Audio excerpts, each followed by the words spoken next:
నమస్తే. జూన్ నెలలో 12 రాశుల వారందరికీ కూడా ఏ రకంగా గ్రహ సంచారం చక్కగా ఎఫెక్ట్స్ మంచి బ్యూటిఫుల్ ఎఫెక్ట్స్తో ముందుకు రాబోతోందని చూసేద్దామా మరి. అయితే మే 18న రాహుకేతుల సంచారం గురించి మనం ఇటీవల వీడియోలో చెప్పుకున్నాం. అది కనుక చూడని వాళ్ళు ఎవరైనా ఉంటే కనుక లింక్ ఖచ్చితంగా ఇవ్వబడుతుంది. ఆ లింక్ మీద క్లిక్ చేసి రాహుకేతువుల ప్రభావం చేత గ్రహ సంచారం చేత మనకి ఈ 12 రాశుల వాళ్ళందరికీ కూడా ఏ రకంగా ఉండబోతుందో మీరు తెలుసుకోవచ్చు. ఎందుకంటున్నాను అంటే రాహుకేతువులు జనరల్గా సంవత్సరంన్నరకి ఒక్కసారి మారే గ్రహాలు. అయితే ఈ సంవత్సరంన్నరకి ఒకేసారి మారే గ్రహాల యొక్క అంటే పెద్ద పెద్ద గ్రహ మార్పులు ఇవి. రాహుకి కానీ, కేతు భగవానుడు కానీ, గురు భగవానుడు కానీ, శని భగవానుడు కానీ చాలా పెద్ద పెద్ద గ్రహాలు. అంటే వీళ్ళ తీవ్రత ఎక్కువగా ఉంటుంది మిగతా వాళ్ళ తీవ్రతతో కంటే పోలిస్తే. ఎందుకు? మిగతా వాళ్ళందరూ కూడా జనరల్గా తీవ్రత ఉన్నప్పటికీ కూడా ట్రాన్సిట్స్ చాలా ఫాస్ట్గా అయిపోతాయి కాబట్టి తేరుకోవడం చాలా ఈజీ. ఈ నలుగురివి మాత్రం కాస్త తేరుకోవడం కష్టం. సంవత్సరంన్నర, సంవత్సరం, 2.5 సంవత్సరాలు ఈ రకంగా ఉంటాయన్నమాట ఈ నలుగురివి కూడా. కాబట్టి రాహుకేతువుల గ్రహ సంచారం మార్పులు ఎవరైనా చూసి ఉండకుండా ఉంటే కనుక లింక్ ఖచ్చితంగా మీకు ఇవ్వబడుతుంది. ఆ లింక్ మీద క్లిక్ చేసి మీ రాశికి ఏ రకంగా ఎఫెక్ట్స్ అనేవి ఉంటాయనేది మీరు తెలుసుకోవచ్చు. అట్లాగే గురు భగవానుడి యొక్క మార్పులకు కూడా చక్కగా లింక్స్ ఇవ్వబడతాయి. శని భగవానుడి యొక్క మార్పుకు కూడా లింక్స్ ఇవ్వబడతాయి. ఆ 3 లింక్స్ ఇవ్వబడతాయి. వాటి మీద మీరు క్లిక్ చేసుకోండి. అయితే నెల నెల మనం చెప్పుకునే ఈ రాశి ఫలాల యొక్క గ్రహ సంచార మార్పులు జనరల్గా ఈ అన్ని రాశుల్ని అన్ని గ్రహాలని కూడా తీసుకోవాలి కాబట్టి ఈ నలుగురు గురించి స్పెషల్గా చెప్పడం జరుగుతుంది. అయితే ఈ నెలలో 6వ తారీఖు అంటే జూన్ 6వ తారీఖు తర్వాత జూన్ 15వ తారీఖు రవి భగవానుడు, బుధ భగవానుడు, కుజ భగవానుడు, జూన్ 7వ తారీఖు వీళ్ళందరూ కూడా మారుతారు. సో వాళ్ళ మార్పుల రీత్యా ఈ నలుగురు మార్పుల రీత్యా ఏ రకంగా ఉండబోతోంది అనేది మనం చాలా చక్కగా చెప్పేసుకుందామా మరి. నమస్తే. వృషభ రాశి వారికి జూన్ నెలలో ఏ రకంగా అన్ని గ్రహాలు వాళ్ళ మార్పుల రీత్యా చాలా చక్కగా మీకు మంచి రిజల్ట్స్ ఎటువంటి ఉంటాయో తెలుసుకుందామా మరి. వృషభ రాశి వారికి మీ రాశి అధిపతి వచ్చేసి శుక్ర భగవానుడు మేషరాశిలోకి మే 31నే వచ్చేస్తారు. అంటే మీకు వ్యయస్థానంలోకి వస్తారు. తర్వాత కుజ భగవానుడి కనుక చూసుకున్నట్లయితే ఆయన సింహరాశిలోకి మే 6-7 తారీఖుల్లో వస్తారు. అంటే అది మీకు చతుర్థం అవుతుంది. తర్వాత గురు భగవానుడు వచ్చేసి మీకు మిథునంలో ధన స్థానానికి వచ్చేసి కూర్చున్నారు, ధన కుటుంబ స్థానానికి. తర్వాత శని భగవానుడు వచ్చి మీకు లాభస్థానానికి, తర్వాత 11వ స్థానానికి ఇటీవలే మార్పు రావడం జరిగింది. రాహు భగవానుడు దశమ స్థానంలో, కేతు భగవానుడు వచ్చేసి మీకు చతుర్థ స్థానంలో. అయితే రవి భగవానుడు మీకు మిథునంలోకి వెళ్తారు. అంటే ధనస్థానానికి ఆయన కూడా రేపు జూన్ 15న వెళ్ళిపోతారు. గురు భగవానుడితో కలుస్తారు. Very good. బుధ భగవానుడు వచ్చేసి మీ రాశిలోకే ఆయన ప్రవేశిస్తారు జూన్ 1st వీక్లో. అయితే ఈ ఎడ్యుకేషన్ హెల్త్ పరంగా కనుక ఫస్ట్ చూసుకున్నట్లయితే మీ రాశ్యాధిపతి మీకు వ్యయంలో ఉన్నారు కాబట్టి మీకు first house always it is immunity and health. కాబట్టి మీకు ఏమవుతుంది అని అంటే ఇక్కడ కొంచెం మారుతున్న సీజన్ పక్కన పెట్టేసేస్తే కోల్డ్ కాఫ్స్ రావడం కానివ్వండి, లేకపోతే మీకు కొంచెం గొంతులో నీళ్లు ఊరడం కానివ్వండి, లేకపోతే గొంతులో ఏదో కాస్త కిచ్ గోళీలు ఆ సౌండ్ కాస్త ఆ గోళీలు కొనుక్కుని తినాలనిపించడం కానివ్వండి, ఇలాంటివి జరుగుతూ ఉంటాయన్నమాట. ఇన్ జనరల్ శుక్ర భగవానుడి యొక్క రాశి కాబట్టి మీరు ఇటువంటి టైమ్స్ ఎప్పుడైతే వస్తాయో salt water gargling is the best అండి. This is both medical and logical. ఎందుకంటే ఉప్పు అనేది శుక్ర భగవానుడిది. Medically salt cleanses both together.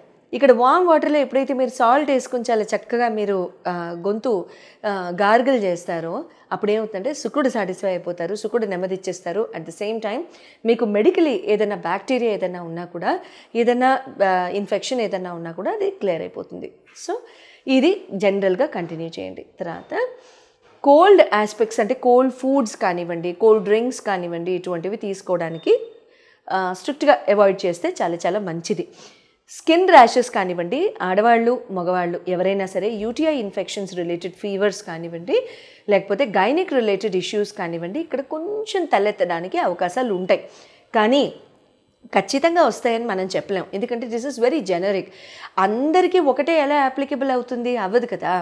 So కాబట్టి ఇక్కడ ఏంటంటే మీకు ఇదే టైంలో కనుక ఎక్కడైనా సరే శుక్ర భగవానుడు కనుక మీకు రాశిలోకి వస్తుంటే, మీకు గ్రహ సంచారంలోకి వస్తుంటే, మీకు గోచారంలోకి వస్తుంటే, అప్పుడు ఏమన్నా 1-2 రోజులు కాస్త పెద్ద ఆయన కొంచెం ఏమన్నా చేయొచ్చు. లేకపోతే అంతకంటే ఏమవ్వదు.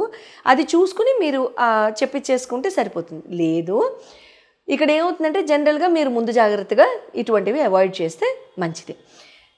ఎడ్యుకేషన్ పరంగా కనుక చూసుకున్నట్లయితే మనం 5th హౌస్ చూస్తాం కాబట్టి మీకు ఇక్కడ ఎడ్యుకేషన్ పరంగా కనుక చూసుకున్నట్లయితే ఎడ్యుకేషన్కి మీకు ప్రేమ వ్యవహారాలకి రెండింటికి కూడా బుధ భగవానుడే కారకుడు. పంచమాధిపతి ఆయనే కాబట్టి. అయితే ఆయన మీ రాశి అందుకే వస్తున్నారు కాబట్టి ఇక్కడ ఏంటంటే మీకు చాలా ఇంటలెక్చువల్ కెపాసిటీ చాలా బాగున్నట్టుగా అనిపిస్తూ ఉంటుంది. అంటే జనరల్గా బాగున్న మీకే ఇంకొంచెం బాగున్నట్టుగా అనిపిస్తుంది. తర్వాత ఏదైనా చదువుకుందాం, చక్కగా మాట్లాడదాం, ఎన్నో రోజుల నుంచి కాస్త మనసు విప్పి కానీ గుండె విప్పి కానీ చక్కగా మాట్లాడడం లేదు, ఎవరితో అయినా చెప్పుకోవడం లేదు.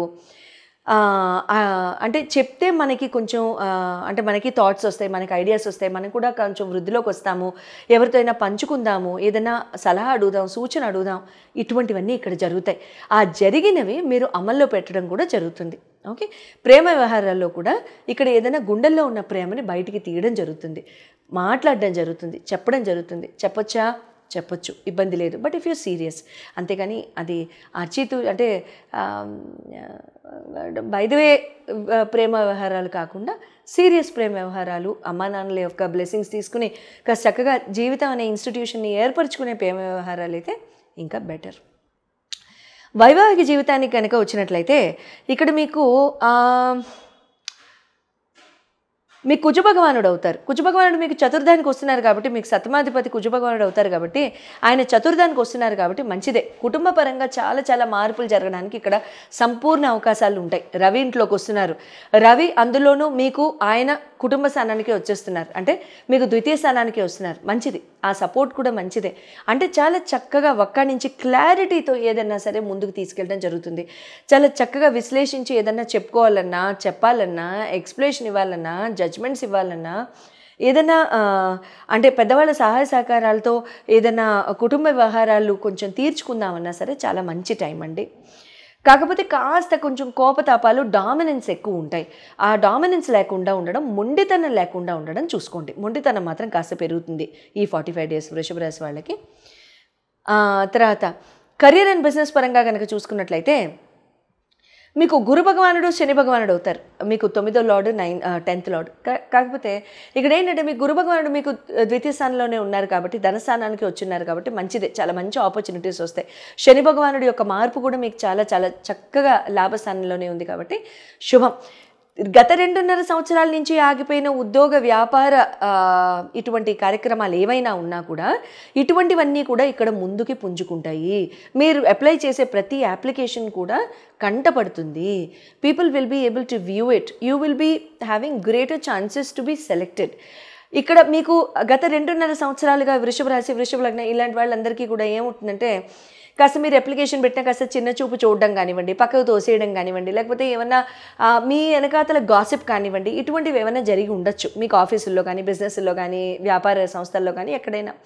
ఇప్పుడు ఏమవుతుంది, మీరు చాలా చక్కగా ముందుకు వెళ్తారు, మీరు పికప్ చేయబడతారు, మీరు ఎదుటి వాళ్ళని కామ్ చేయగలుగుతారు, వాళ్ళని కాస్త నెమ్మదించగలుగుతారు. అంటే వాళ్ళ చేత వాళ్ళు ఏం మాట్లాడలేరు మిమ్మల్ని చూసి.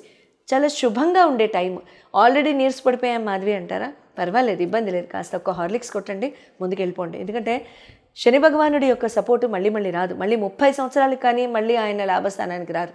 ఈలోగా మనకు కూడా వయసులు కూడా మీద పడిపోతాయి. సో కాబట్టి చాలా చక్కగా make use of every opportunity what you going to get. And ఎప్పుడు నేను చెప్పేదే, మీకు కనుక విశేషంగా మీ హోరోస్కోప్స్ కనుక చూపించుకోవాలనుకుంటే కనుక స్క్రీన్ మీద డిస్ప్లే చేయబడ్డ నంబర్స్కి మీరు కాల్ చేసి అపాయింట్మెంట్ తీసుకోవచ్చు. ఎందుకంటే ఇదంతా కూడా చాలా జెనరిక్ కాబట్టి మీ గ్రహచారాల్లో ఈ పర్టికులర్ ప్లానెట్స్ ఉన్న టైం అయితే ఆ టైంని మనం పాస్ చేసేసి తర్వాత మళ్ళీ ఎప్పుడుకి వస్తారు, ఈలోగా వాళ్ళు మళ్ళీ ఎక్కడో వక్రీకరించి ఉండడము, లేదా రెట్రోగ్రేడ్లో ఉండడము, లేదా వాళ్ళ మోషన్ స్లో అవ్వడము, లేకపోతే అనుకూలం కాని నక్షత్రాల్లోకి వెళ్ళిపోవడం లాంటివి జరిగితే చేతులు కాలేక ఆకులు పట్టుకోవడం లాంటి విషయాలు జరుగుతూ ఉంటాయన్నమాట. సో అందుకని చాలా చక్కగా చెప్పించుకోవాలనుకుంటే మాత్రం స్క్రీన్ మీద డిస్ప్లే చేయబడ్డ నంబర్స్కి మీరు కాల్ చేయొచ్చు. శుభం భూయాత్.